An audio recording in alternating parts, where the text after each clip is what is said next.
Mhm.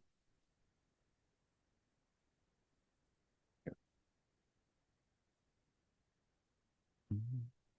And here we are for a roundtable. Roundtable, I believe, number 34. I'm pretty sure last time I was like, it's 33. And now it's 34. It's just as exciting. It's not any less exciting than 33. Just saying that I had a moment where I think I had a memory of doing something. It's crazy to me how many episodes we're up to now. Like, I think we're almost at 500 episodes. We have over 175 episodes of Raw. We just recently passed the 1.5 million download mark for Dualistic Unity. It's a lot of fucking downloads. Thank you, everyone. We really appreciate you doing that and listening and being here with us. It really means a lot to us. But that is why we do these things, roundtables. These roundtables are a great opportunity for us to chat with people who are in the community, who are living life, who are fucking facing their own shit, and possibly dreaming their own dreams, having their own projects, going in different directions, wanting to communicate all that. And so we really want you to know, like, if you're one of those fucking people, if you're out there and you're just like, I got shit on the go and I want to fucking tell people about it. I got a service. I got a project. I got a fucking website. Maybe I've developed an app. I don't know. If it's something that you're passionate about and it has something to do with creativity, expression, nothing that requires anybody to, think, oh, I'm going to find answers outside myself, but something that is genuinely just a chance for them to be themselves and maybe enjoy themselves a bit more. Come on the show. Come on the show. It's not much. It's tier 2 or tier 3. Literally like 25 bucks a month. All it is. And then you can come on the show and you can share your vision with us. You can share your dreams. You can share what you're going through, and you can communicate it to the people who are listening because they want to know, because maybe they're hesitating. Maybe they're thinking to themselves, well, I got nothing of value to say. I've only been doing this hobby by myself for the last 6 years. Like maybe there's something of value there. Maybe it's you expressing that hobby here on a roundtable that's going to convince them of that. You don't know. You don't know. So that's why we do this. It's also why we have our groups 5 days a week. So what we're saying is we'd like to hear from you. You may not think you have value or anything to say, but we know differently.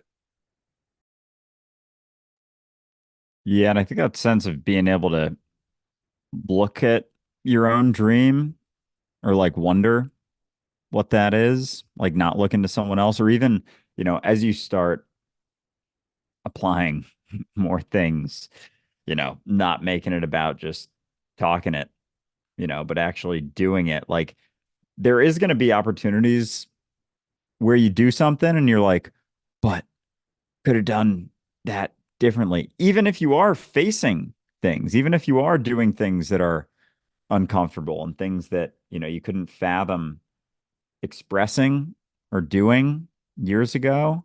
It's like there's been situations where I look back and I'm like, oh, but this and could have done this, and that sense of like could have changed it, could have done things differently. And like just doing it was such a big step. And there's always going to be the opportunity, to look back on something and judge yourself. But you did it. It's done. And now you got this. And now you got what you're doing now and other things going on. And because after you go through certain things, after you express certain things, have honest conversations, there is, you know, a lightning that you can have, I don't know, like this perspective that it's like if you look at it for everything that it wasn't, then it can feel heavy. But if not, there's the opportunity to see that like everyone's doing their best and you know, it's not personal one way or the other.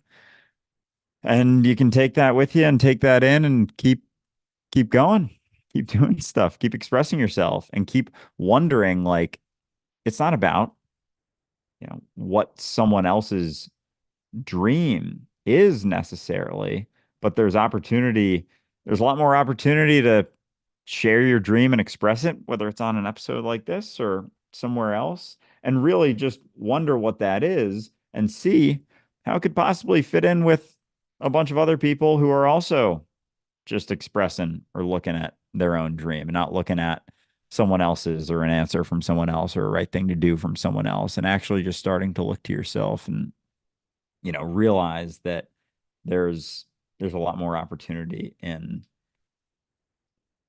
not doing what someone else is doing, but collaborating as you both, chat about what the potential could be based on the experiences that you've had. Because whether you believe me or not, you have had experiences and you have gone through things and you have dealt with stuff and faced things. And you got things to share and things you've learned. And you can continue to grow. Like you're not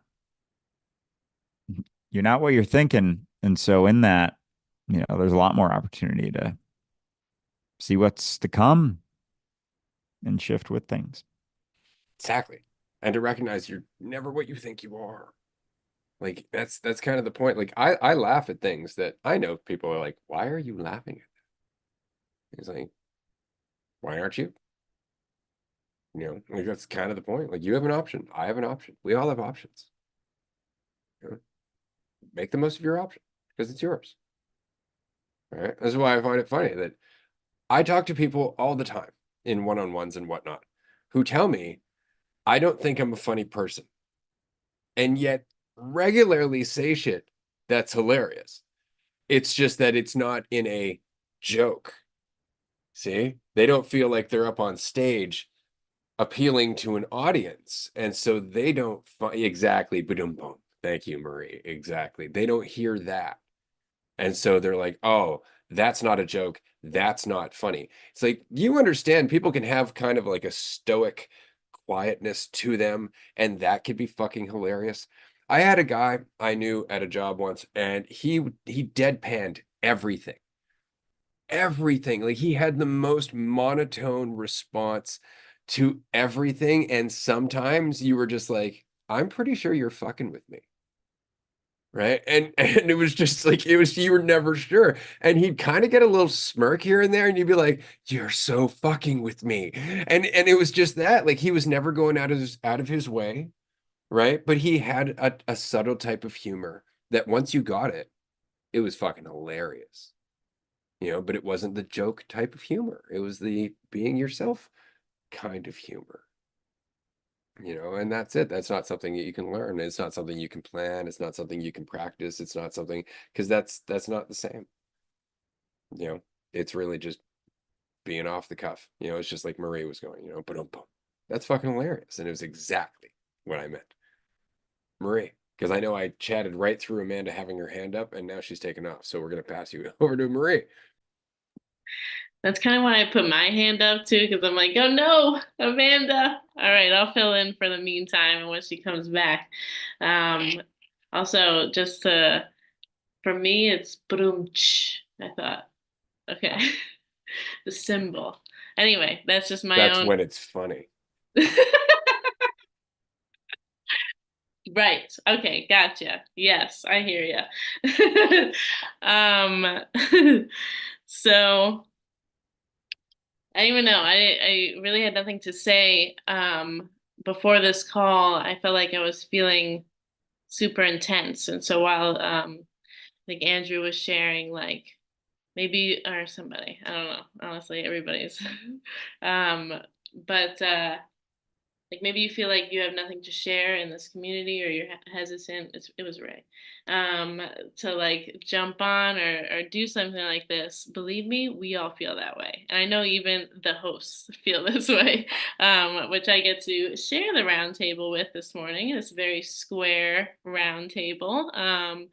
And I just think it's funny because oftentimes I'll throw up my hand, and this wasn't true in the beginning of the time I joined in because I very much like to observe and kind of check things out and feel the land before I jump in a lot more. But it's been more fun to just put your hand up. And I know people who listen or watch, because I also watch, don't see that my hand is up or that that happened, but that is what happened.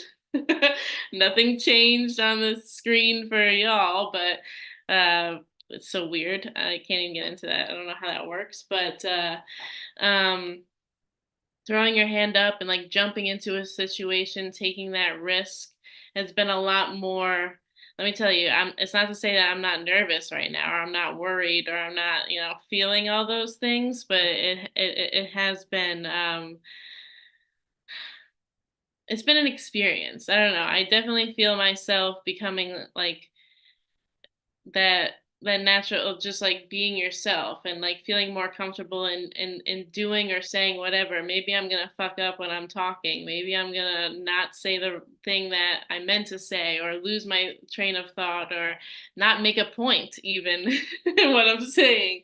But uh it's just all about expressing myself, and it's been it's been an experience, and I am so grateful for this community for giving me like, not giving me, but allowing the space to do this, because I find, in when I leave this, because this has become almost like a little more comfortable, or it's become a place that I can be like, ah, these are the people, I could say whatever the fuck I want here and it'll be all right. um it's when I leave this space and I go to work. Even I was just thinking of like the role of going to work, the role of me, Marie, at work, Miss Marie, actually, because I teach. That's what the kids call me. It's like that's a whole character that I play. And I was thinking about just like that I'm fully aware that I'm doing it and I'm still expressing myself, but there's a part of me that's aware that this is me playing as Miss Marie. This is me doing this, and I'm going to um, allow myself to be expressed through this experience of being Miss Marie, as as much as I can. But I know there's a component that's like, but that's not me. And and so it's like everything else, like it's that balance, because it is me and it isn't. It's like it's me because all of it's me. And so like finding more opportunities to express myself and allow others to do the same has just been definitely a product, and all of it's connected. So I don't want to say it's a product, but I feel that connection so much with this community because I take it everywhere I go now, and it's all about those ripples. So I appreciate it. I'm so happy to see Amanda's back. I rose my hand because you had it up and you took it down. I'm like, I'm gonna jump in for the meantime. I'm gonna sub myself in, a high five in, and happy to see you all actually. That was fucking awesome. Amanda, thank you for going and doing something for a second so that could happen. Oh And now it's yeah. your turn. Alrighty then. I've got the talking stick officially. I went to go change into some shorts because I live in a third floor walk up. It's hot. There's no air conditioning. I was sweating my life away. And I just was like, I'm not running across this shoebox to change and then run back. So that's all that really was. But I'm glad it worked out. Um, I love listening to you, Marie. I love listening to everyone here. And I look forward to hearing someone that's in the audience right now, somebody that's listening to us, that is debating whether or not they want to jump in. And at least from the perspective that I'm holding right now, it's speaking for yourself, right? Because you don't always know that the words that you choose are going to resonate, but you pick them because they mean something to you. So the joke that I always make is that, my audience is never empty because there's always one person, and that one person is me. I am always in the audience. I am always shouting, encore, more. I am there for the jokes. And most of the times that I'm cracking a joke or I'm making a comical observation that I have just thought of, I'm barely getting the words out because it's so funny to me. And I'm so enjoying my perspective. I'm so enjoying my jokes, and because that's my experience, that means something to me. And because it means something to me, I share it. And I know that it's not going to resonate with everyone else. And yet that doesn't matter, because that didn't take away from being in the middle of that experience. It took nothing away. There'll be times where I was on a call-in show and I had horrible reception and no one heard a damn thing that I said. And I was like, but I heard it. I heard it. And it meant something to me. And I love it when something resonates with somebody and they're like, yes, this clicks. And I'm like, yes, but that only clicks because you did that part. I can't do that for you. And as much as I can share my experiences, you take value, you add the value and the meaning to it. So ultimately, you share things because you want to, but just know that even if no one gives you a round of applause, it was still worthwhile to you because it meant something to you as you were doing it. And so that's the part that I recommend, that you don't speak to be heard, you speak because you want to say those words. And and when somebody reflects something back to you that you resonate with, then you can tell them that it meant something to you. Like, I'm so glad I heard you, but you're not always going to get a round of applause. And so you're not, at that point, I feel like it's a performance. And are you performing for the audience, or are you performing because you love the show as you're creating it?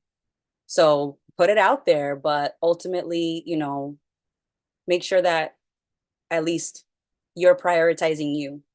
And I mean that across the board, because you're at the core of your experience. And Marie, when you were talking about, you bring this with you everywhere, it's is that the you is a great space, but you'd be surprised how well people receive you when you just give them attention, when you just look them in the eye and you show them that the moment that you're co-creating together matters to you. And you'd be surprised how open and willing and vulnerable people would be. I've been trying to sell my car, and I've probably had more one-on-one heart-to-hearts with straight up strangers in my car as we're chatting, and they're like, what are you doing, blah blah blah, and we're just chatting about this. And I had a grown man crying in my car, and he was just like, it's just so hard, and I've had to start over so many times, and I just don't know. And I'm like, you know, despite all the things that you've told me and all the challenges that you've gone through, from my perspective, I think you're doing an amazing job. And if I had to start over a million times, it's worth it for me. I don't care that I have to start over. I don't care that I have to start over a time and time again, day, moment after moment. I don't care that I'd have a million and trillion, gajillion, zillion times that I have to start over. I don't care. It's worth it to me. Being here is worth it to me. And so I don't care what that looks like. I don't care if it looks good on paper. I'm glad to be here. I'm going to make the most of it. And whether or not I'm scrubbing toilets or I am driving, a non, project car, it doesn't matter. My life is worth it to me, whether you like it or not, whether you like the words that I say or not, because my life is mine. I am my life, and I'm learning and I'm growing, and it's not always going to make sense to someone else. It barely makes sense to me. So when I show up for me. And I think that people feel that. So when you're spending time with me in person, you know that I'm there because I want to be, because I do not have a problem walking away. And I don't care if you want to make me the villain. Just because you make me the villain doesn't make you the superhero. So I could care less whether you like it or not. I'm there because I want to, and I'm making the most of it, and I'm showing up for me. And you get to be the best bonus. That's how I treat people. Like, you're a bonus to my life, and I appreciate you and relish you and savor you. But don't get it twisted. I am here for me. And so as much as I appreciate other people, I don't live for other people. I don't live for the applause. And in the same way that I don't die for the constructive and sometimes unconstructive feedback that I get, because it isn't personal. And I was chatting with a friend the other day about our families, and just how, like, maybe they did fuck us up, but despite all the ways that they fucked me up, somehow I made something of it. Somehow I am here making the most of it. And so fucking thank you for the best that you could have given me. And we don't take it personally. And as much as you could judge yourself in the past, I could judge myself right now. So it's very much like, thank you so much, everyone, including myself, because although we didn't know what the fuck we're doing, as much as we don't know what we're doing right now, it feels a lot more free to not have an expectation that I should have done something differently, or that someone else should have done something differently. Because when I'm actually looking at someone and not looking at what they did or didn't do for me, I see that they're trying their hardest, and that's enough. The life that I've led, all these steps, were worthwhile, because I'm so glad to be here. And I'm so glad that all of you are here, whether you speak up or not. Your presence is appreciated.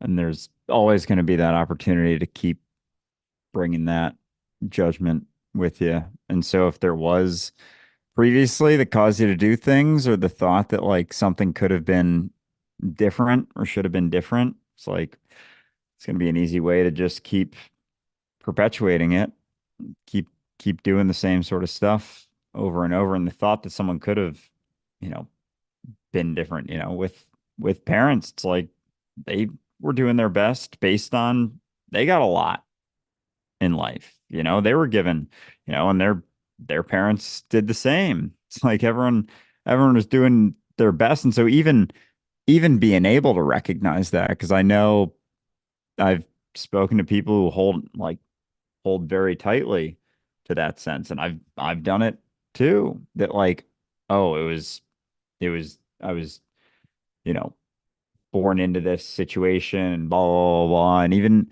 even thinking that like, oh, it should have been different is just a passing of the opportunity to see that like, no, it couldn't have. What are you going to do with it now? Like, what are you going to take from what you've done or learned? What am I going to do with what I've done or learned? Because as soon as it's like, what are you going to do with it? There isn't so much of a sense of it should have been different. It's like it was what it was. It is what it is. And right now, there's opportunity. Like without that sense of, well, what about that situation, previous things, traumatic experiences, and whatever spectrum you experience those, like they got you here. And if they didn't mean anything about you, like if they were just experiences, then like there's a lot there that you learn from. Like without all of those, it's like, what would you be? Like, what would you have learned? I'll feel like I haven't gone through enough or something, and then also hold on to like, but I've been through these things and these meant something about me, and like trying to hold on to both instead of like, it's what it was. It was that experience, and it gave you the opportunity to at least pull from that bag and be like, I've responded to that previously. I've held on to that for a while or for a bit, or thought that, I should have been different in certain situations. And you talk to someone who's done something similarly or done something else. And again, it's not for anyone else. It's not for someone else's experience, but they're opportunities to connect. Like they really are bridges.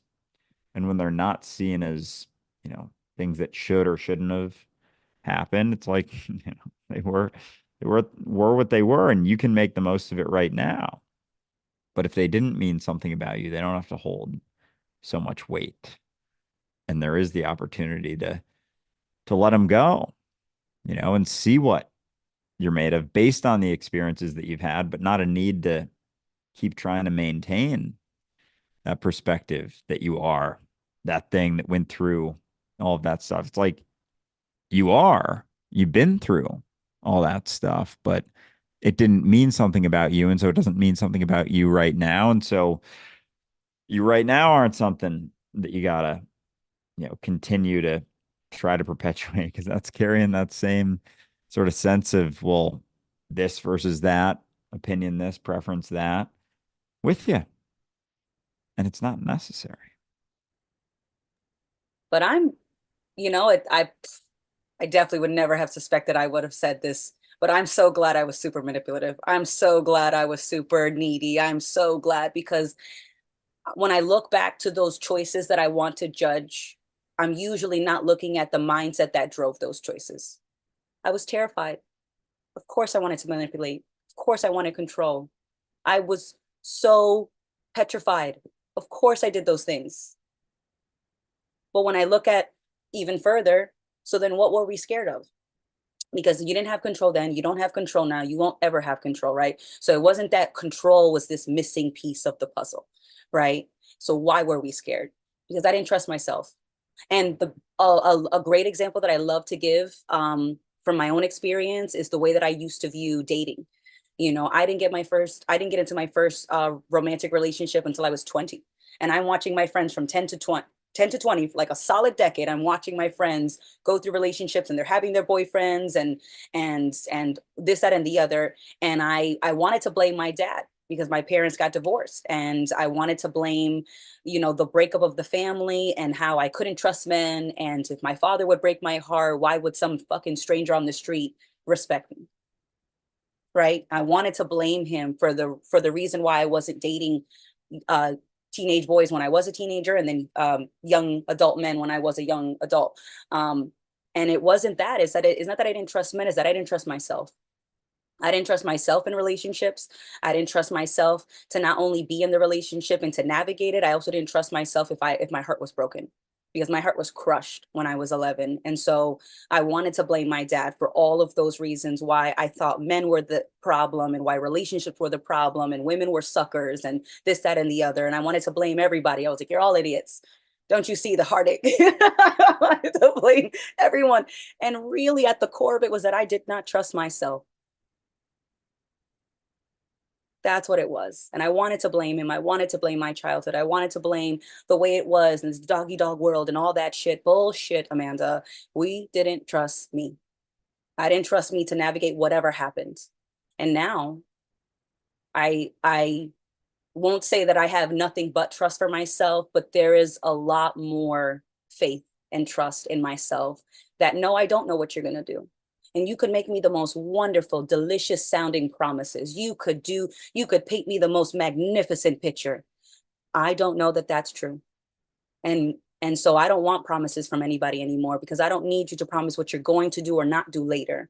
I'm going to pay attention to what's happening right now. And I'm going to trust myself, and I'm going to trust my gut, and I'm going to pay attention to what's happening. And then I'm going to pivot as needed. But it's because I trust me that really, although I may be invested in your choices, although I may be influenced and impacted by your choices, ultimately, I trust myself to navigate no matter what you choose. Whether you want to tell me the truth or lie to me, I know how to trust myself in both of those situations. Whether you stay with me or you leave me, I know how to navigate those, because I know that I'm here. I'm the core of my life. I am my life. And so if somebody comes and goes, that really is secondary. I'm here and I know what I'm going to do. And I know that I trust myself regardless of what you do.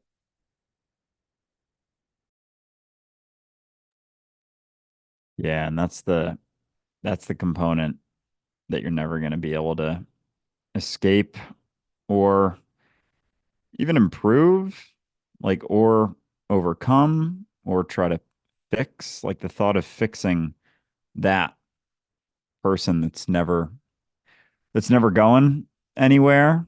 It's like such a futile thing when you talk about it. You know, it's like the sense of fixing yourself. It's like you got to start thinking about things. You got to start, contemplating and wondering. And if that's not the case, then, whether someone comes or goes, I'm getting more of a sense that those things, the situations, interactions with people, like they really are so fleeting, and you never escape yourself either. It's like you have this thought about a certain situation that's going to do a certain thing, or another situation that's going to do a certain thing, or experience that's going to do this or that, or if, whether you're excited for it or afraid of it. It's like that's going to come and go, like with everything. And then it's going to happen. Things are going to play out.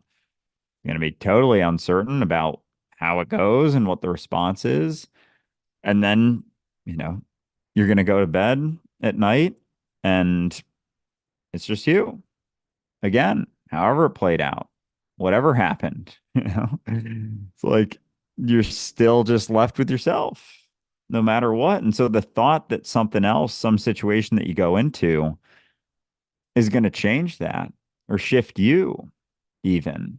It's like, what about you having shift on those situations that you step into?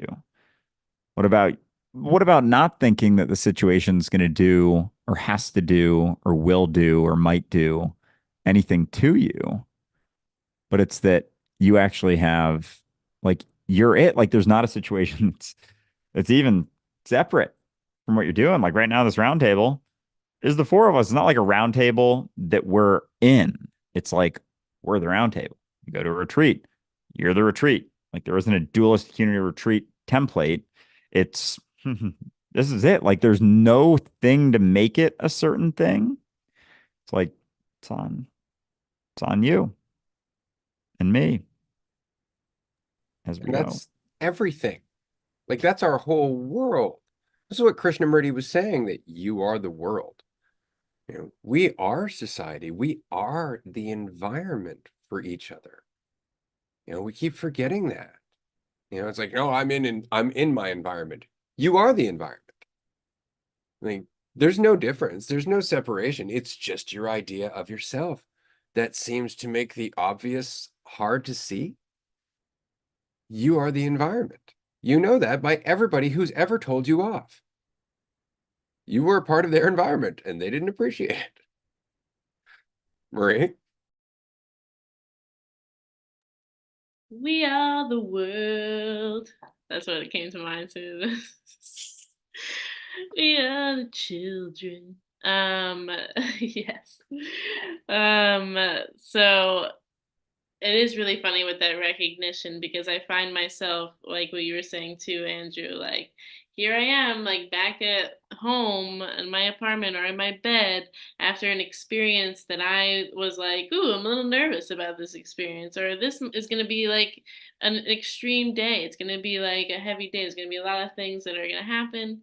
But then, and then you're back, and then you're back in your bed, and then it's you, and it's always you. And so I feel like the more I've been recognizing that, when the experiences of those heavy days, or maybe I'm a little tense or nervous about the day, it's a little bit lighter because I'm like, you got this, because everything's freaking temporary too. The amount of experiences you've had up until this moment was a lot, and yet you're here. So you know that each experience is going to happen, and then another one's going to come, and you're going to continue to shift and change because you are the experiences. You're not the what's it, like having that experience, which is weird. But I was like freaking out, not freaking out, but like when you guys were talking about that, I'm like, gosh, I've had so many experiences, and sometimes there's part of me that's like, I know I can have, and I will have so many more.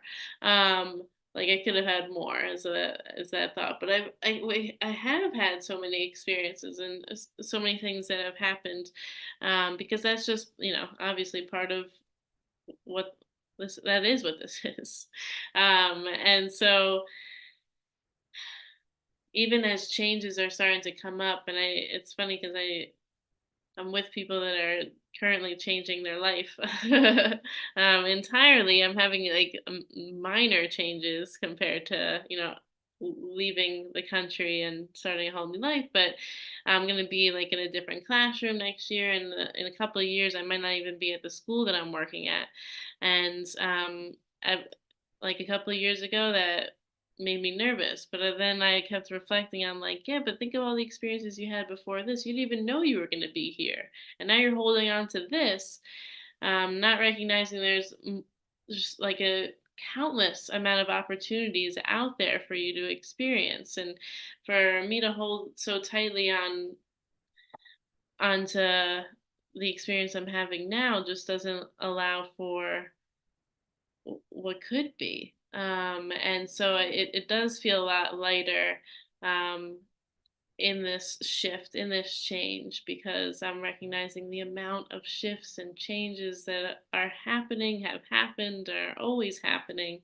And it like all I could say is it feels lighter for sure to be experiencing each new change and shift as I'm going through it, as I recognize like the like it's weird how many changes there are, but can't find the word for it. Wow.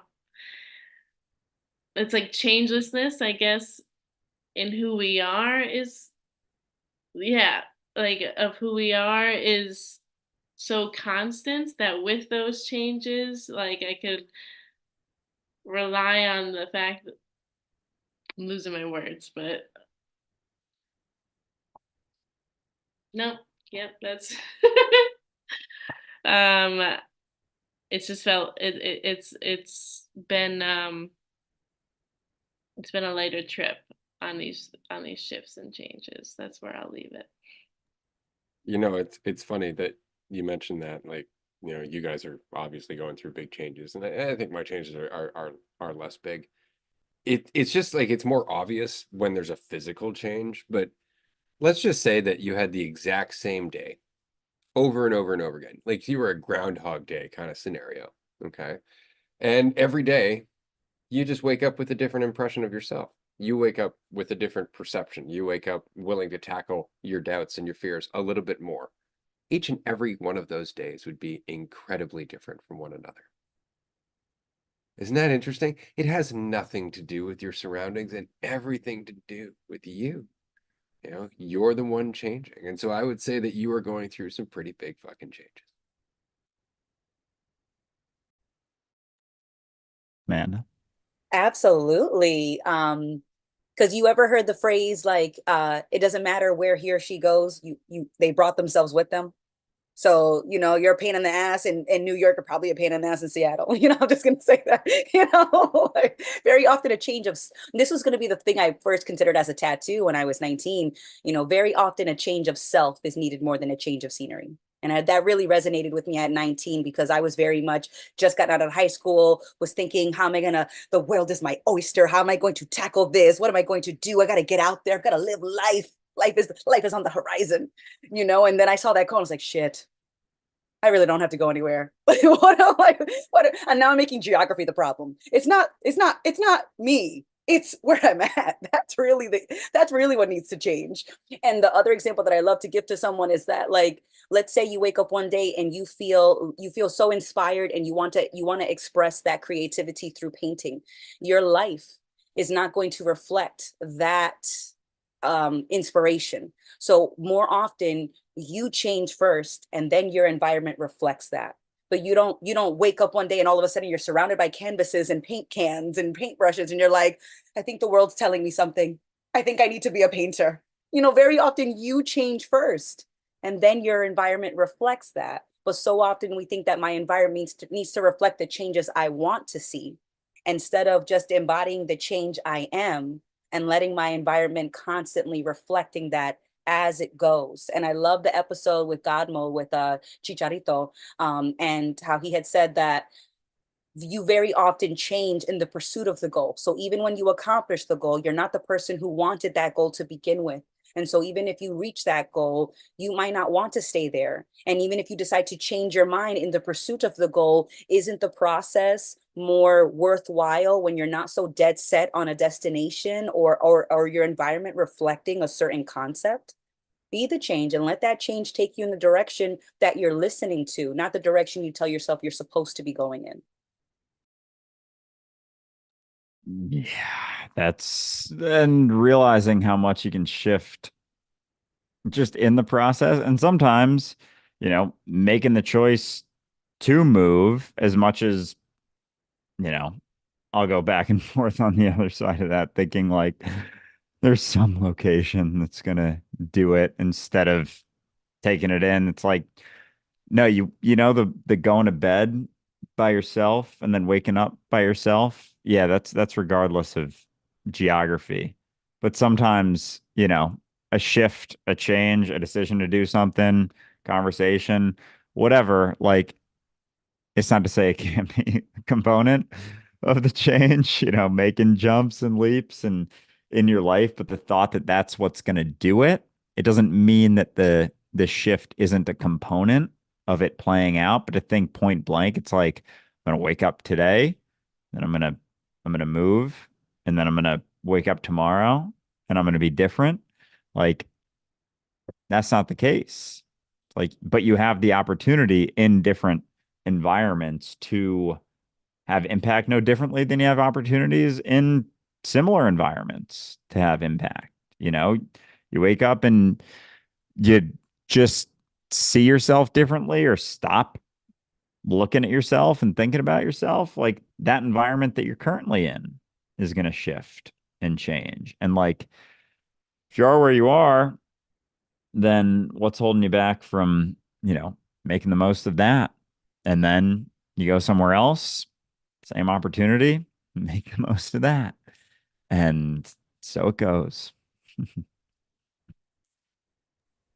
Right. I feel like also what's fun about it too is that not needing things to happen and for you to feel a certain way about it makes you want to do more things because it's like I'm not doing it because it's going to get me somewhere, but I'm doing it because I can.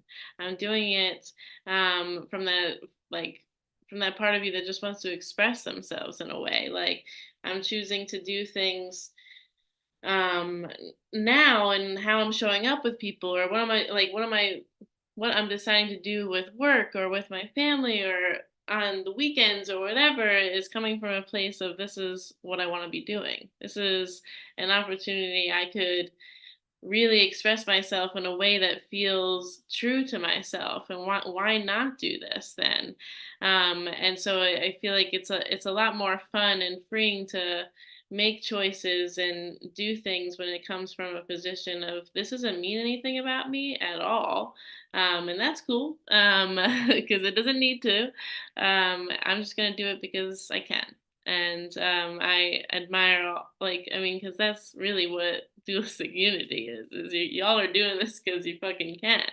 and it's been fun to see how it's evolving into more and more of like what else can we do we can do all the things and you three are really inspiring with all of that and this whole community is anyone that shows up it really is it's a lot of fun.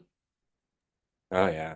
And again, like, and I really want to mention this, like, as somebody who spent 20 years you know, not having a community and whatnot, and just making my own ripple for my own sake. Like, you may not see it. You may not even be at the point where you're ready to talk to anybody on a round table. That doesn't mean you're not making that ripple. It doesn't mean it's not happening. But that is really what we're talking about. You can just jump in. You can be yourself. You can just say what you want to say.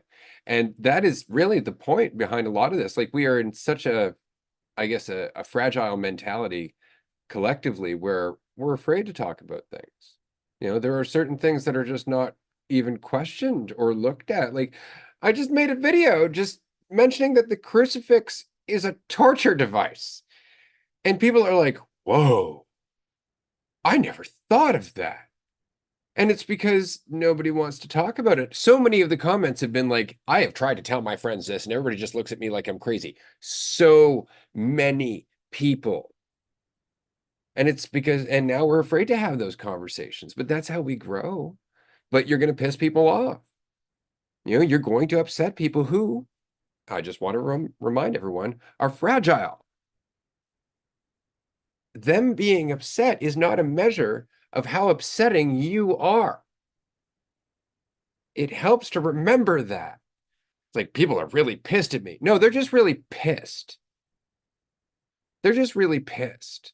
And that doesn't mean that you don't have, some accountability in what you might have done to exacerbate that being pissed. But just pointing out something, having the nerve to question something, not the nerve to question something for the sake of being right, but having the nerve to just question something because why the fuck not? This is how we grow. This is really the obstacle in everything. Why are you holding yourself back from saying what you want to say? Why are you so afraid to express yourself? How are we supposed to grow otherwise?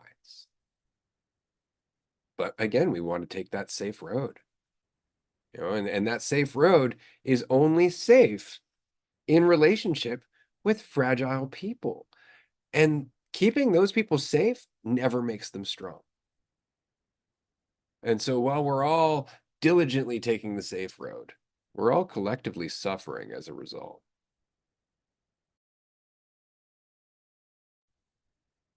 Yeah.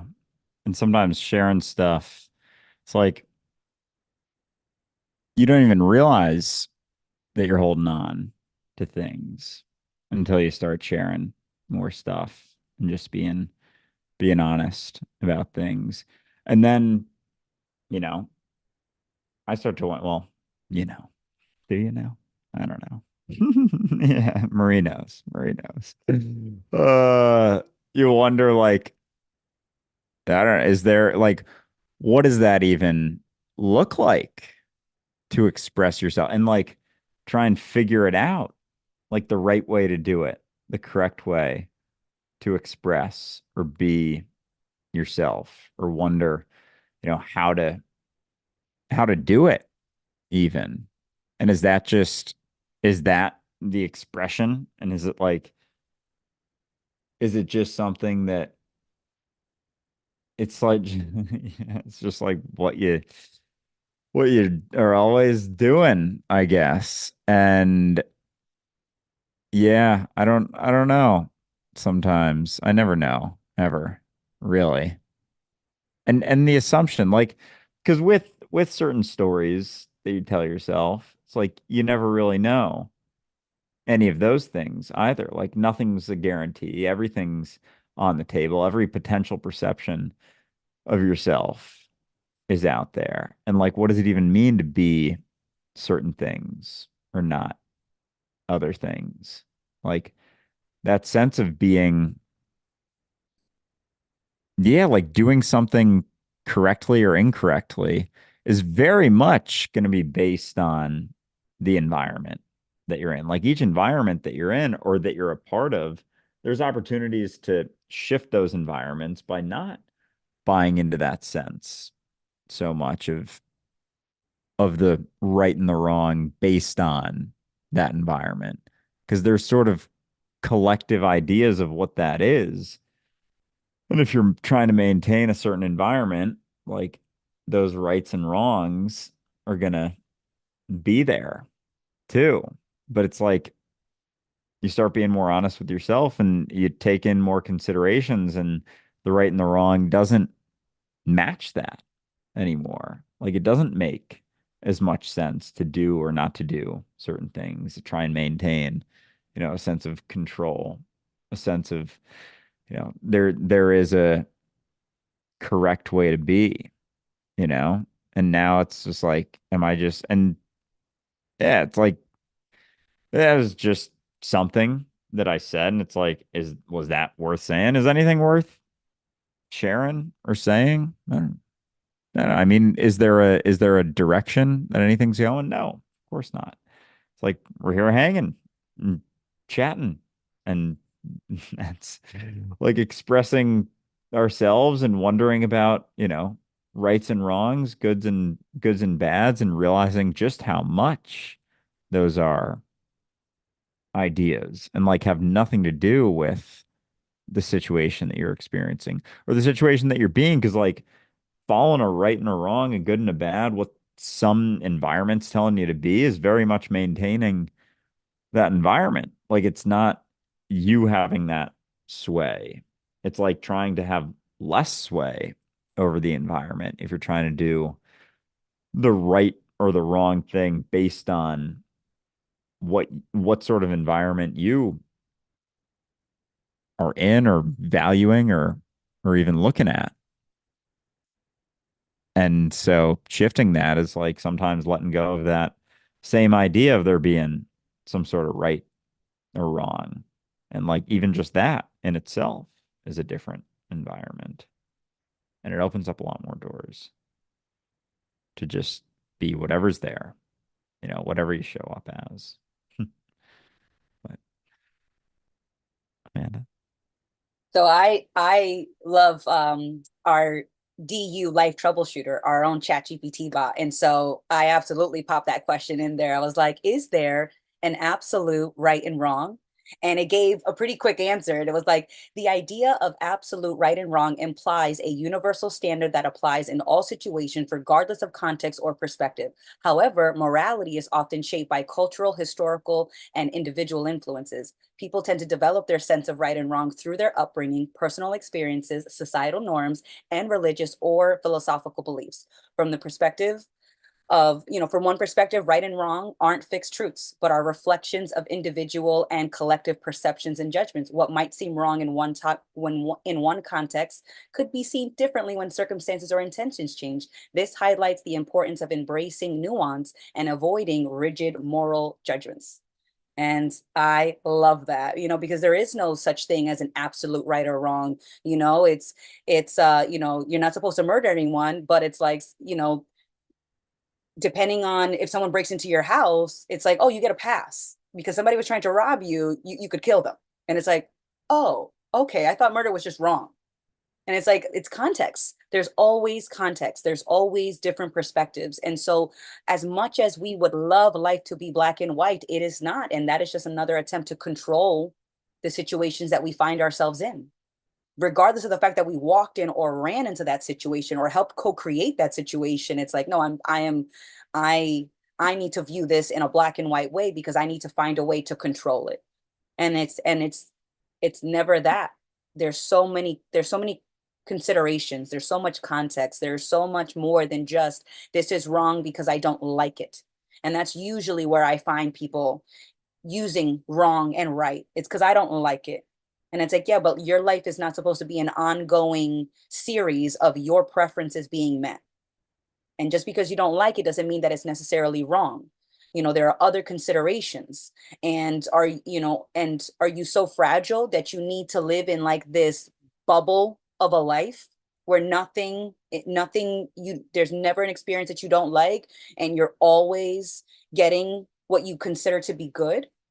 It's like it's a million shades of gray. It's like it's not wrong. It's that it might not be pleasant. It's not wrong. It might not just be meeting my preference. And I can see more than just my preferences. And so when something is not necessarily going the way that I would like it to be, I don't hold myself hostage to my preferences where I can't see beyond the preference. And in that, I limit myself, and I shield myself from possibly experiencing something that fucking blows away my preference.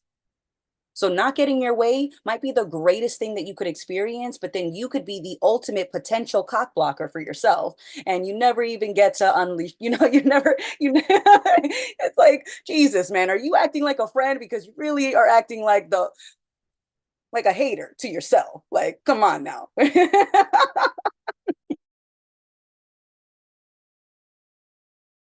Marie?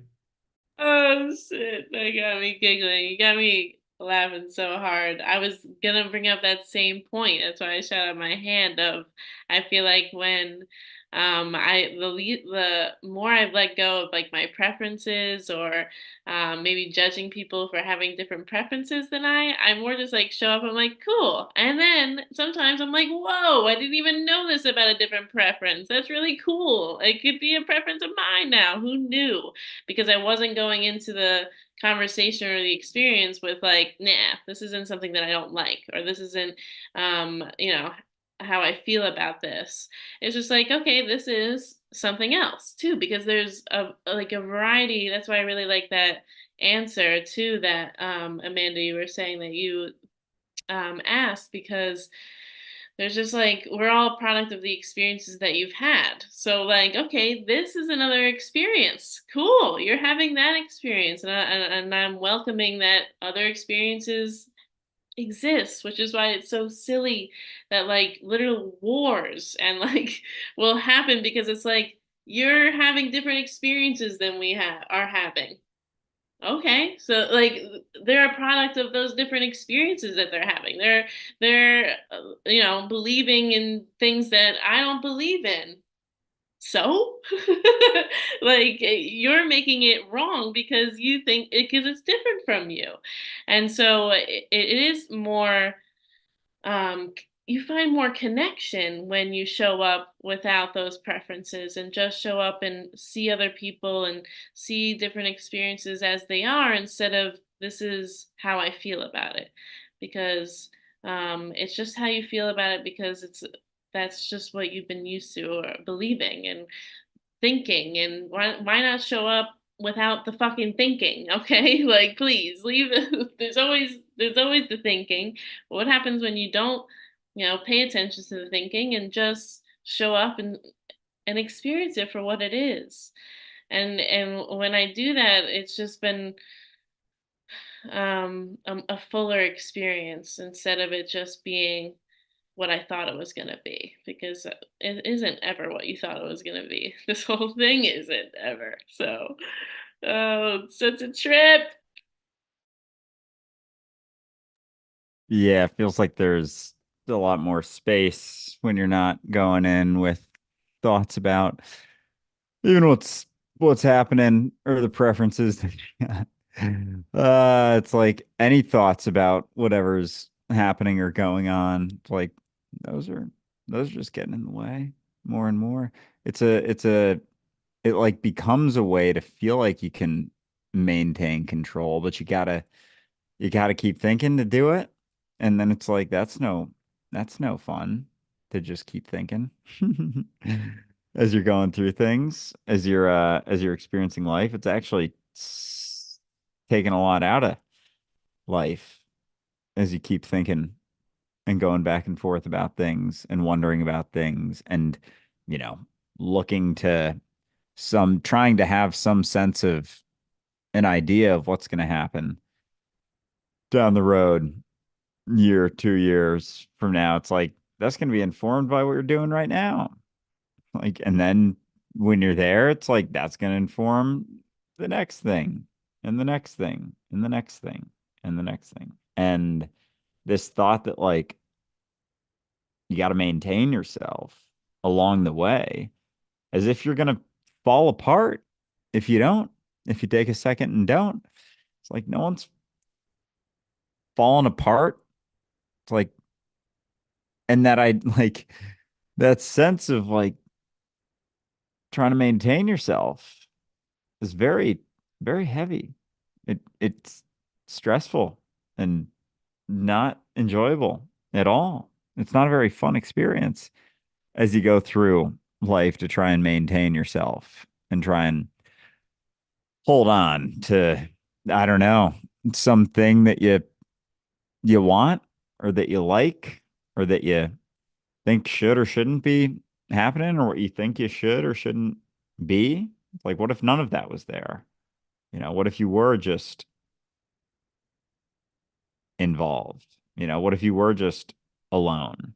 It's like, what would you share or talk about if you were just completely alone in your own response to reality, to whatever's going on?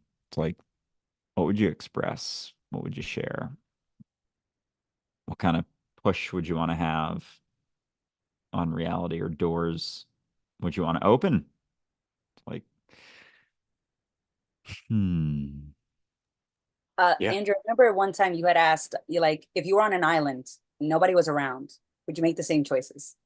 And that always stuck with me when you said that example because I framed that with makeup and getting dressed and doing my hair, and I was like, I probably would mix some berries together and make somebody blush. We probably might do it anyways. But it was because like why not? I love dressing up. I love wearing costumes. I love portraying roles. Like it's not like I'm trying to be a blank fucking page all the time. Like I do dress up. I do put on those roles. But it was very much like if it was only you, you were on this planet all by yourself, what would you do? You'd have fun. You'd eat. You'd sleep. You'd shit. You rub one out. Like you would do all the same shit you're doing now. You know what I mean? Like, not much would really change. But you would have a lot less weight. There would be things that be unpleasant, but you wouldn't have so much judgment that would go with those unpleasant moments where you're pivoting. But you'd be doing all the same things you're doing now. You'd be enjoying your own company when you weren't being your own pain in the ass. Or at least that's how I talk to myself. Yeah, because you can't really do both. You can't keep looking at yourself and thinking about yourself and enjoy that company. It's like you gotta let go of that sense that there is something to maintain or hold on to even enjoy yourself, to even have the opportunity to, yeah, to not assume that you should be something different. You should be something else. Like that's where the weight comes from, is assuming that there's a right way to be a person. It's like, man, there's a lot of things that want to tell you that there's a right way, correct way to be a to be a human. It's fascinating. It's fascinating that that even exists. But again, there's a sense of validation and like a yeah, the sense of control that seems nice. Like it seems pleasant to be able to maintain that sense of control. And yet it's like, what's it doing for you? Like, how's your experience? Are you having fun trying to maintain that? Trying to hold on? Trying to be something? Trying to improve yourself or get somewhere? Like, is that really an enjoyable experience? I don't think I so. can't answer that for you. No. In my opinion, no. And the only reason I can say that is because I did it for so fucking long, right? But that's it. Nobody convinced me otherwise. Like nobody was able to go, it'd be better if you just let go. Because I'd be like, the fuck do you know? Like that doesn't make me feel good. What are you trying to do? Bring me down? You really trying to get me to feel all uncertain and shit? Like I would have been super resentful of the shit I say now. I know that for a fact, right? And it's because you just got to go through the fucking meat grinder, which is your own shit. That's the best part. It's not like life is a meat grinder. You're the meat grinder until you're just like, why do I keep doing that to myself? And that's really it. It's kind of like I think it was Family Guy. There's this episode where there was like a psychopath and he's like threatening people with a knife and then he like stabs himself and he's like, ow, oh my God. Is that what I've been doing to people? Like all of a sudden it dawns on him what he's been doing this whole time. It's that. Can you accept that you've been making things hard on yourself and that there's nothing wrong with it? That there's nothing to judge yourself for just because you've been doing it. And that's the thing. Because until you can accept that, you're going to keep doing it. And you're going to keep taking it seriously because that is doing it in itself. You have to just leap. That's all.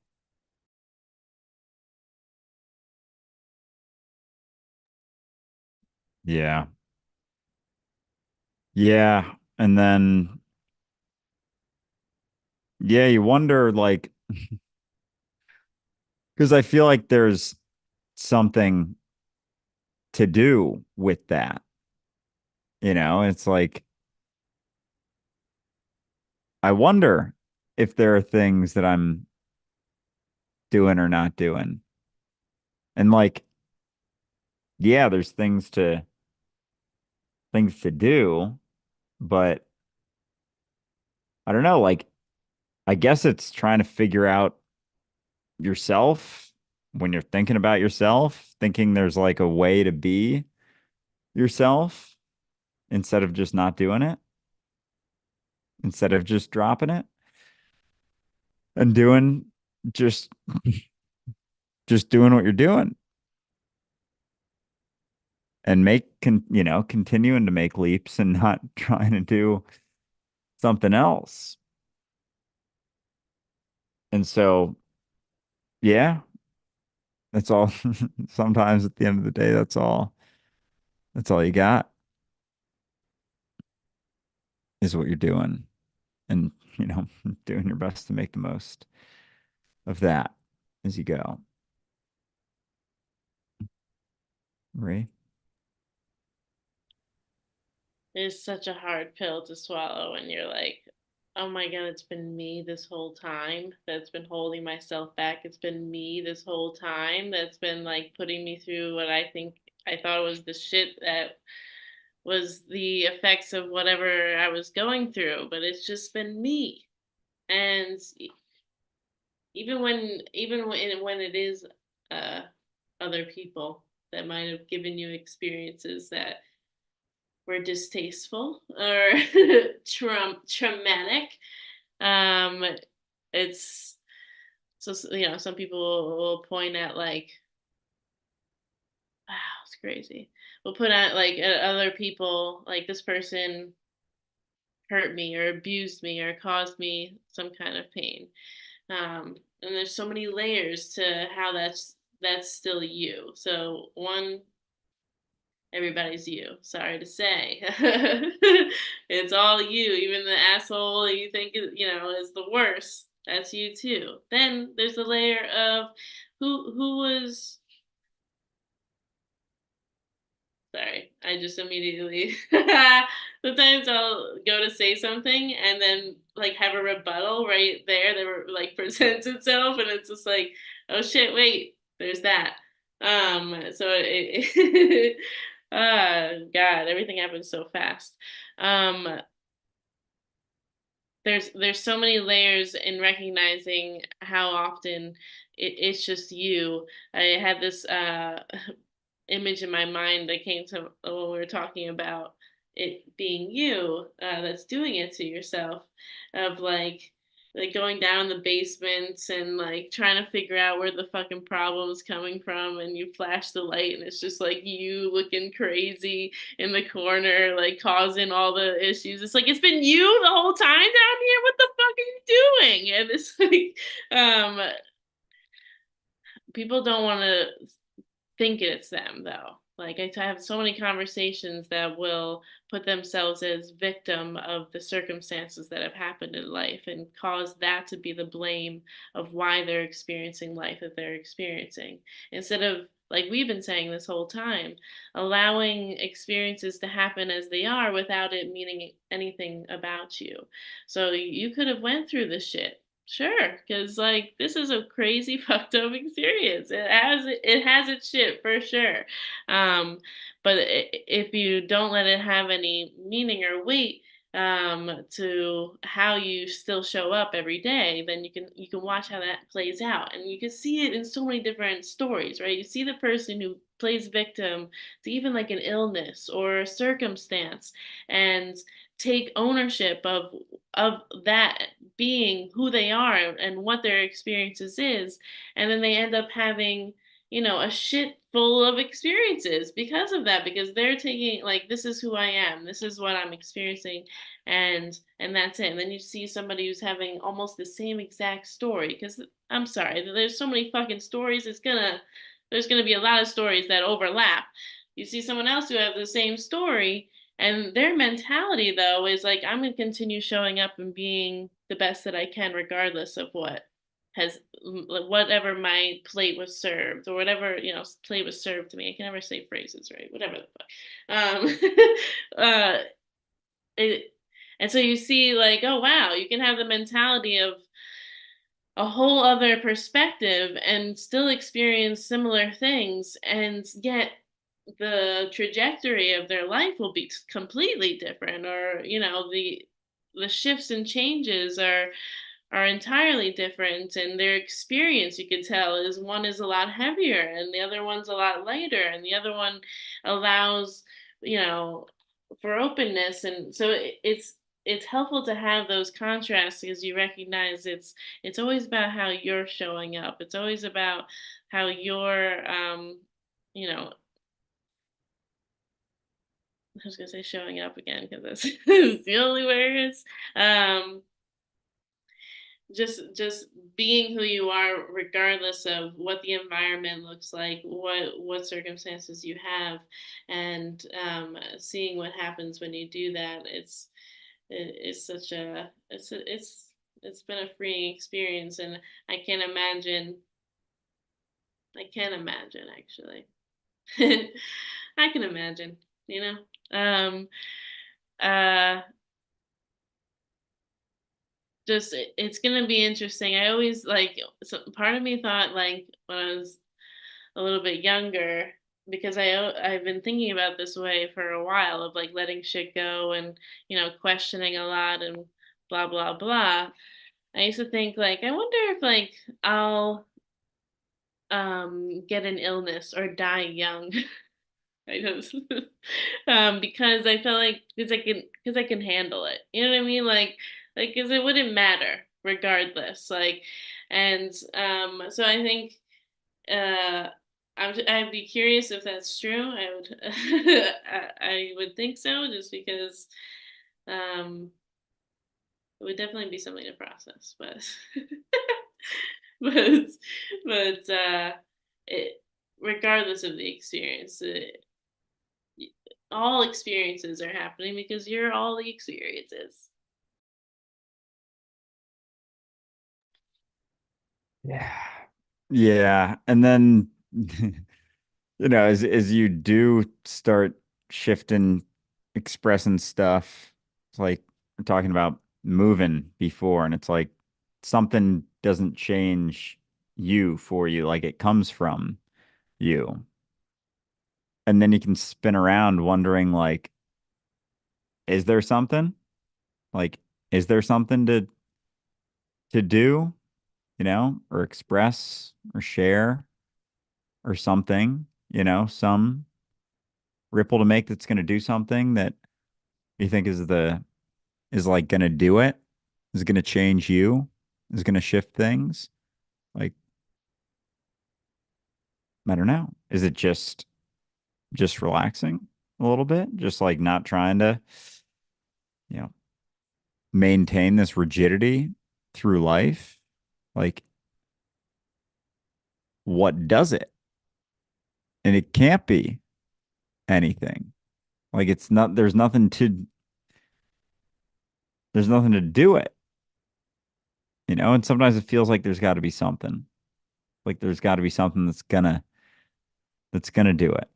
That's gonna change, like make a wave, make change, make shifts. And, is it just you showing up as you doing your things? If it's not about what you say, and it's just what you do and what you show up as. And then everything is, expressed from there. But yeah, then it's like you try and wonder about things, and then you just spin yourself around again. And there's some words. Just one trying to think that there's something to do it, you know? Like someone, it's not it's not you, but it is. But it's just you, and there's no one to do it for you. Someone that's gonna let go for you or shift for you. No place that's gonna do it for you.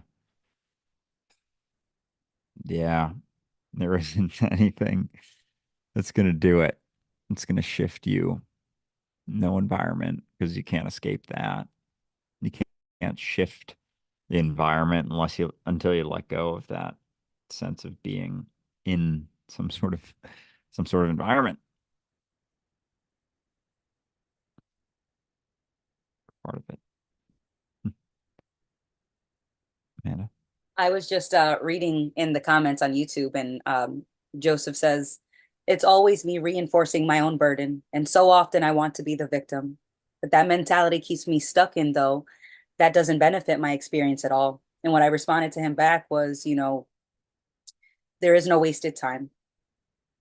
As much as you want to shit all over all those bad choices, all those times where you were the victim and you were a whiny little bitch, as much as you want to complain about that, all that added to those times where you took responsibility, where you just got sick of being the victim, where you got sick of making yourself the victim, and so often I'll hear people saying, or not so often, but just every once in a while, somebody will say, you're so strong, Amanda. And I'm like, nah, man, I got sick of my shit.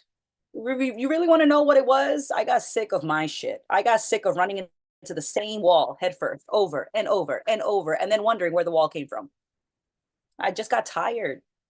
And being so tired, it gave me space to be honest. But I don't look back at those moments and think, oh, I should have known better.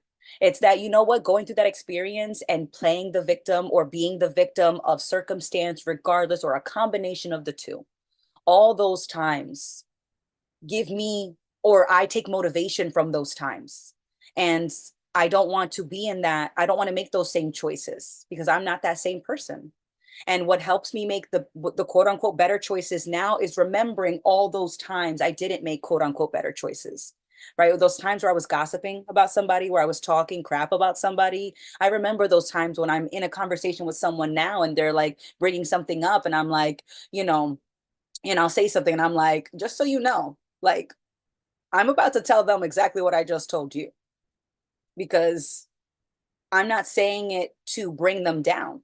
But if I'm pissed off about something that someone did, like, oh, they're going to hear it from me. So I don't mind telling it to you because I have either already just told them or I'm about to tell them in person because I like to deliver my news in person when I can. Like, no, like, I want you to know that I feel this way, but that's just how I feel. And that's not the whole portion of this experience. But it's so easy to want to judge the times where you were either a victim by choice or a victim by circumstance. And you don't have to do that.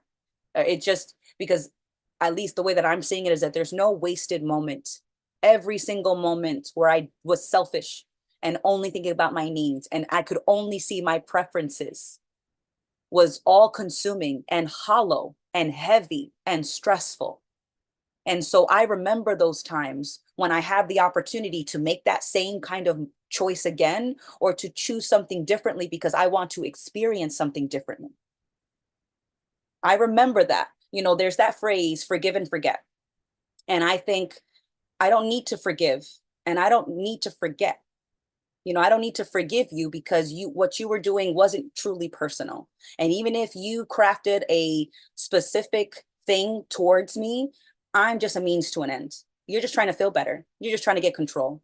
You're just trying to do what's best for you. So even when you make a special pile of shit just for me and you put my name on it with a special label that says Amanda, for Amanda only, I know that you're not doing that. That's not really for me. So even when I want to be the victim, it's like, no, it's just, there's more than what I can see. And what I usually see is my preference. And that's not all that there is. And my fears are not reality in the same way that my preferences are not reality. We want to talk about like what you expect someone to do. People would expect a fish to only swim. Do you know that there are fish that can like crawl up on their little fins? Who would have thought that a fish could walk? Don't you sleep on the fishes, sir. They can do what you may not expect them to do in the same way. But I love the quote that it usually gets credited to Einstein, which is, if you judge a fish by its ability to climb a tree, the fish will always think it's stupid. Are you judging yourself based on this very pinhole tunnel vision perspective of what you think that thing, person, or situation is supposed to do? Because if you judge a straight line on a curved scale, it will always fail that test. So just keep that in mind, that you don't always know what your potential is in the same way that you don't know what someone else's potential is. And even if you think you know someone, and the best example I give for this is my family. There's family drama, and I will hesitate to call them because I want them to be the bad guy. I want them to be the one that's going to be disruptive. I want them to be the source of the drama because I'm afraid of how I will act and show up to the moments that I share with my family. So I'd rather delay calling them because I think that they're going to be rude and aggressive when I do call them. Surprisingly enough, most of the time when I call them, they are happy to hear from me. And so here I am painting them with this bad guy paintbrush. And it's not as bad as I thought. It wasn't as scary as I thought. And it wasn't as hard as I thought. It wasn't as impossible because I didn't know everything and I never will. So instead of telling myself what something will do or what I will do or what I haven't done, if I quote unquote dropped the ball, I think I'm enjoying choosing the surprise of finding out. Because even when I am so convinced that I know, I never do. And I love thinking about the example of like the fish. And then there are birds that can swim. So don't get it twisted. The birds will jump into the water and take a quick swim. So it's like you would think, and trees can change genders if they get injured. Like things that you think are so black and white are not. It's all just infinite shades of gray. But when you are thinking of something in a black and white mindset, you're like, okay, I'm feeling like panda vibes. We're going black and white right now. We need to gray it up, and just noticing that, like, oh shit, I'm doing it again. All right. Well, enough of that. I'm gonna go do something. And I'm home, right? Life is not going to be exciting and fireworks, but the analogy I like to put it as is that I'm not looking for moments to feel like fireworks. I'm looking to create moments that feel like I'm sitting by the fireplace. But you say you get so caught up in the fireworks, you want the excitement, the flash, the noise, the bang, all that. I'm looking to create moments that feel like I'm sitting by a fireplace with my own company as the start and end of those moments. And if there is someone that can sit by the fire next to me, fantastic. But if not, there's nothing missing, there's nothing wrong. There's just what is. And what remains is full of potential and full of surprise if you'd only be willing to give it space to let the surprise unfold before you instead of trying to make it into something because you think it should be that way. Yeah. Well said. Mm. Because you start realizing with situations that like there is no situation that's going to do it, whether you're sitting by a fire that's burning bright, watching fireworks, or it's quiet night and you're alone. It's like there's opportunity in everything. There's opportunity in all of the things that we do. And it's like there is a sort of blank slate to every situation. It's yeah, there's things happening there. There's differences in different experiences, but it's not going to do it for you. You can be in any situation, it's like people are like, oh, I'd rather cry in my Ferrari than laugh in my, you know, like Geo or something. It's like, Jesus Christ, that is an insane thing to say. Like, that's absurd. It's ridiculous. And yet we think there's something about that that's going to do it because there's probably been a lot of people who have cried in Ferraris and been bummed out in Ferraris and wished that they had a more souped up fucking Ferrari or whatever. Like, it's not about what you're saying because you're just sitting in a chair with a wheel in front of you at the end of the day. Like, any other thoughts about that aren't have nothing to do with you.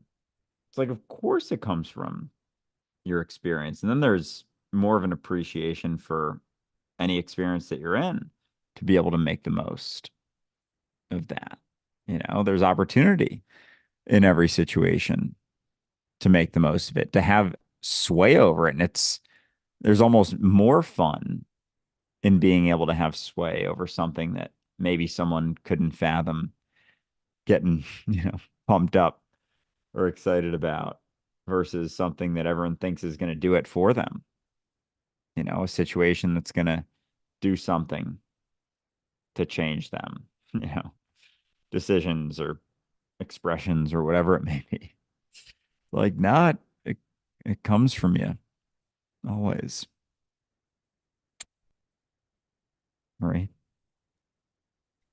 It really do be coming just from me. Um, oh my God, it's so silly. It made me think when you were bringing up the Ferrari, just of the same kind of thing of like where we put our values or where we put the weight in our life, and it still just comes down to what we were saying before. You're just like products of what you were brought up to believe to be what you think you need to be and what you think you need to achieve in order to be fulfill some type of like I must have these things in order to feel this way, and there's a variety of things that beliefs around the world even that in order to live a fulfilled life you have these things, and all those things look differently everywhere. So who's to say that's why the things don't matter. The things aren't it. That it can't be what it is, because everyone has their own idea of what these things mean, and what value they have, when it's like, who's to say? We're making this up all the time. And like, you can see how much people really don't like to hear those things, or really don't like their beliefs and their ideas about life to be questioned, because you just like question it a little bit and they're like, how dare you, like, how dare you, totally shake the idea of what I think, I need to be, and what I believe to be true. When it's like, how can you know? How could you know all the answers? How could you know what's right and wrong, and what's, you know, what we need to look like, and how we need to live our life? You know it all. That's pretty incredible. That and it's all contradictory. It's so weird, because it makes me think of um so many battles that people like die, fighting. I'm like, I have to stand by this, or else what? Or else, I don't know who I am without it. And I know we talk about this all the time. It's really the uncertainty that people are afraid of. So they'd rather hold on to this belief. They'd rather hold on to this idea of how they think they should live, because it's more comfortable. Just having this conversation with a new coworker today. It's so funny how people show up and conversations happen. Like you were saying, Amanda, I jumped in with a conversation about how often we close ourselves off when we believe like this is the thing that I should have, because then you don't see the whole spectrum, like everything that exists that has potential. And when we're so fixated on this belief, this idea, this, wait, am I wearing that one? Yeah, belief is always fiction. I feel like I have so many gear now. I just got a T-shirt. I almost wore that, but I actually live in a basement, so my apartment's always kind of chilly, even without air conditioning. Look at that, cool. Live underground, folks. You'll be always. Anyway, there's no there's nothing to hold on to. That's not going to give you some sense of certainty than not doing so. That's what's so funny about it. Like you think that, because you have that blanket covering you, that's going to put you in a cozier situation. Even with that blanket, even with that thing that you are so holding on to, that could be shaken up. How can we not recognize that with the amount of shit that gets shaken up all the time? Nothing is guaranteed. Nothing is certain. And so why not just step into new experiences? Why not step into the uncertainty more often, because you recognize uncertainty is all there is. So might as well, jump in um with a fear a little bit, but it's all right. Like it could come along. I'm not gonna, give it weight, but everything's always here anyway. So goodness. Oh my gosh, what a ride.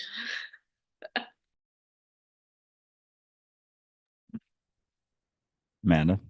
Okay. I was gonna say that uncertainty, my relationship with quote unquote uncertainty has been feeling different the more I have faith in myself, right? Because no one can give me the answer. No one can give me a silver bullet. DU is not my silver bullet. Andrew and Ray are not my silver bullet. When shit hits the fan, I don't think to call them.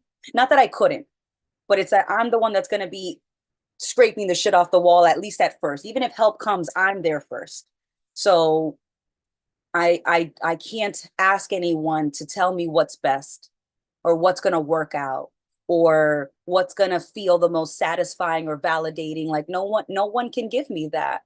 And that uncertainty that used to scare me so much doesn't seem as scary because I trust myself to navigate, to pivot. I trust myself to figure it out as I go along. And there are so many times where I still feel confused. I still feel insecure. I still feel scared. And yet I'm still here. And so I can move forward despite being afraid. I can have conflicting emotions. That when I was chatting with my friend about family, I was like, you know, when I'm with my mother and my brother, I still feel like the little girl that was so intimidated to speak up for herself. As much as I am very much the grown-up version that is embodying the boundary. So I don't even have to tell them anymore. I just won't put up with certain things. I don't have to tell you what the boundary is. You're going to feel it because I'm not going to be around to accept things that I don't want to. So, but even when I am embodying those boundaries with my family, I still feel like the little girl, and I'm not trying to get rid of her. I'm not trying to get rid of those experiences. I'm not trying to get rid of the fear. And I have learned time and time again, I see it, I feel it, I live it. I can move forward despite being afraid. I can move forward despite being uncertain. I am still here despite being afraid and uncertain and insecure and afraid. What am I going to do? Am I just going to paralyze myself? You know, as so beautifully put, nobody puts baby in the corner. I'm baby. We're not putting baby in the corner. We're going to dance if we feel like dancing. We're going to change the music. We're going to step out there. We're going to invite someone. We're going to applaud someone else for dancing if they feel like dancing because we feel like it. And I can have two conflicting emotions and still be all the space for all of that. So I'm not looking to get rid of the times where I feel like a little kid. In fact, I relish those moments where I feel as carefree as I did as when I was little. And that's so funny that we are so often rushing to get out of our childhood, to get out of being a young person, only to miss those feelings, to miss that freedom. And then you try to replicate that as an adult. And it's like, well, what is it? You trying to be an adult or a kid? It's like neither. I'm trying to be here. And sometimes I'm going to feel like a little kid who knows nothing. And sometimes I'm going to feel like somebody who notices. I'm like, I recognize that. All right, maybe we're gonna go through the Rolodex in my mind. We're gonna pull some. I need pull something from the warehouse. We need to bring it up from the basement, you know, and pull something from a past experience. But it's just taking it case by case and not needing to be one thing in any moment, and being okay with being what appear to be conflicting things. But it's not really conflicting. It's a spectrum. I wouldn't be able to feel the relaxation if I didn't know what it was to be stressed out. And I can still feel relaxed and stressed. I can be stressed about one thing and relaxed about something else. So I'm not one flavor. I'm not a Care Bear. I'm not going to be just one thing. I'm space for everything in each moment. So it changes so fast, and there's less pressure to be one thing. And so it's like, I'm going to feel like a kid. I'm going to feel like a quote unquote grown up, and that's okay. I'm going to feel relaxed. I'm going to feel stressed out. I, I'm here for all of it, and I'm going to make the most of all of it. And I can usually make the most of it if I'm just paying attention to what's happening versus just getting so zoomed in on where my focus happens to land. Everything looks bigger under the microscope. Everything looks bigger under a magnifying glass. So if I look hard enough at anything, it's going to zoom in, and I'm going to keep zooming in, and we're going to be 1,000x zoomed in, and all I'm going to see is that fear or that preference.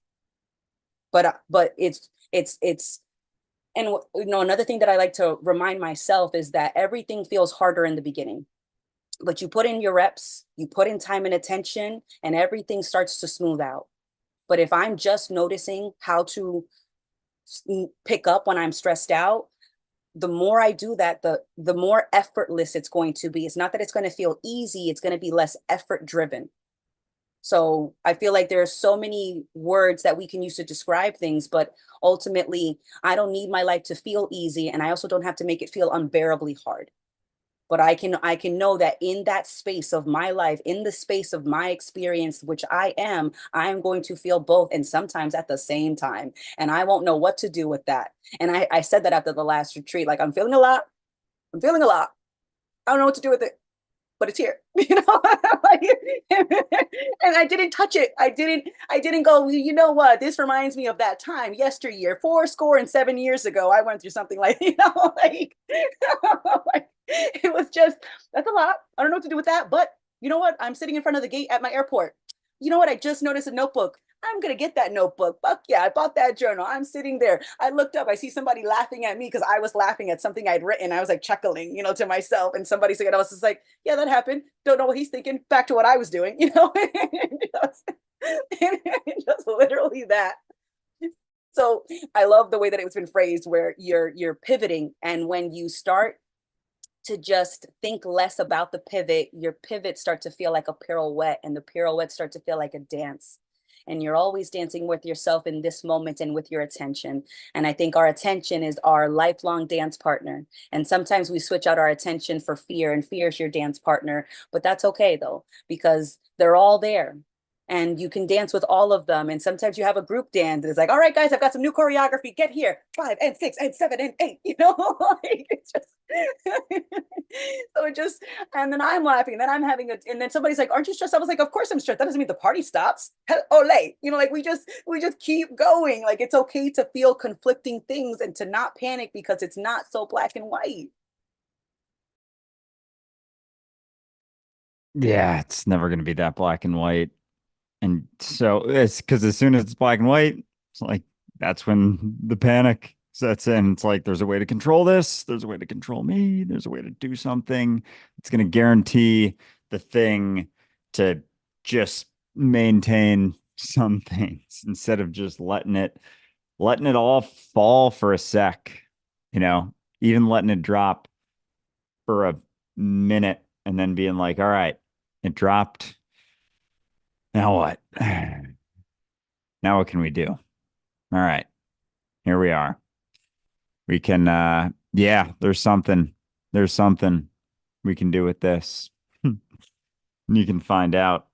But yeah, it's feels like you can't when you're feeling like you should be in control of something, or that there is a black and white, or is that there is a guarantee of like what's to come because of something that you do, as opposed to just dancing with it, just being relaxed as you go as best you can, and fucking paying attention as you're doing it. Like sometimes you just gotta let it go and then see what's there once it's done, and not thinking that it should be or should have happened differently than however that went, as it all felt like it all came crumbling down, but it didn't, because it was just this thing that you were trying to hold up. It's like this wall that's got all these holes in it. You keep trying to patch them up. There's water on the other side and it's building, and you're trying to hold all of them up. And it's like, oh, what if I stop, and it just builds and builds and builds, and then it crashes and settles, and there you are, not trying to hold up so many walls, or patch so many holes. And yeah, and only then it's like, oh, I don't have to spend my life patching up these holes. I can just let them fall and then see what's there, see what's left when I'm not spending my time doing that, trying to maintain everything, or every sense of every perception, because like there's no way to do it anyway. It's like you're expressing what you're expressing, regardless of what you think you're what you think you're patching up or holding on to. Hmm. There's no control in that. Hmm. I appreciated, Amanda, that you said the trusting myself, because I feel like that was the thing that I was trying to say before, where although things are changing all the time and experiences could feel heavy or whatever, what stays consistent or what can stay consistent or what I've been is that trust in myself that whatever shows up, whatever experience you're gonna have, you got this. And I don't mean like I achieved a certain goal or I'm going to, do something, but like you're gonna show up and be as you are or be and that'll be it. That's all you gotta do. And that trust in yourself is gonna is going to show you time and time again that you got it. Yeah. And again, we say this, we talk about this all the time, and it's because it's a focus in our day-to-day lives. We're not trying to tell you, listener, to do this. We can't, and there's no way for you to do it the way that we've done it. What letting go means for you is something that's different than what it means for us. There's a similarity, sure, but each of us have got this journey on our own. So if your priority is the letting go, if you are getting tired of holding on and making it about you and creating the story and doing all of that, then this is the discussion for you. We'd love to chat with you because that's all we're doing. Just chilling the fuck out. But in that, that's the message. You're enough. We're enough. This is enough. We don't have to be, the most expensive, well-produced, award-winning fucking anything on the podcast. We really don't. It is enough that we are here. And it doesn't matter how many viewers we have or listeners we have. There's a ripple regardless. And we don't know what it is. And I want to go back to what I was saying about the guillotine video that I made earlier. That thing sat for almost a week and had less than 500 views. It did nothing for a week. And then all of a sudden it exploded. And since yesterday, it's went up by 1 million views. It's sat for a week. And that's just one example. How many things have you done? How many things have you said that have quote unquote sat with somebody only to make an impact years later when you're nowhere near them? And you'd never know. Just put in, enjoy yourself. Because isn't that the message? That you can be that message. Don't say the message, live the message. Because you're not talking to anyone but yourself anyway. We have a few minutes left of this episode, so I want to remind everybody we have a Colorado mini retreat coming up at the end of May, May 30th to June 3rd. This is going to be a very cannabis-friendly retreat. Definitely join us if you can. There are no mini retreats left for the year. We are planning on doing a camping trip in August if we can, as well as a 9-day retreat in Port Alberni on Vancouver Island in November. But this is going to be our last mini retreat for a while, and then a bunch of changes are going to be happening with Dualistic Unity in the very near future because Amanda and Andrew are going to be on Vancouver Island with me, which actually puts, for the first time, all 4 co-hosts in the same fucking time zone. So that's going to simplify things quite a bit. You might see a change in our group schedule in the very near future, which I'm hoping aligns with a lot more people's work and home life, as well as some of the listeners who are on the other side of the world, because I know it's difficult to catch these if you're in Australia or Europe or anything like that. So we're going to come up with some more options for everybody. Expect some big changes comes the end of season 6 and the beginning of season 7, which is just around the corner. So that is it. I'm going to pass it over to Andrew to wrap this fucker up, and then we're going to be on Patreon for a tier 2 call. This is our latest call of the week currently, 8 p.m. Eastern time. If you'd like to join us, we would love to shoot the shit with you. And again, if you want to introduce yourself to the community, your project, your story, your app, your vision, your service, whatever the fuck it is, just become a tier 2 member and join the roundtable. They happen every 2 weeks, and we're happy to introduce you. So that's it for me. Hop on in, jump in, say what you want to say, do what you want to do, and see where it goes, see where it takes you. And soon enough, we will, we'll all be on Vancouver Island. And it's, there's a lot of opportunity over there. And just a shift, new beginnings, new life. I'm thrilled to see where it goes and see where we go. Because it's like it goes, each of us goes in our own lives and then happens to, be doing it within the same area, in the same spot. And if you are around in the area, my birthday next weekend, May 18th. So if you're around Vancouver Island, Vancouver, somewhere, you want to make a little ferry ride or anything, feel free to hop on over. We'll definitely be hanging, chilling, eating some good food, doing some karaoke, having a good time. And we are now at time. So, Marie, Amanda, Ray, Fuck it's been yeah. a blast. This has been a blast. Thank you, everyone, for joining us, and we will see you soon.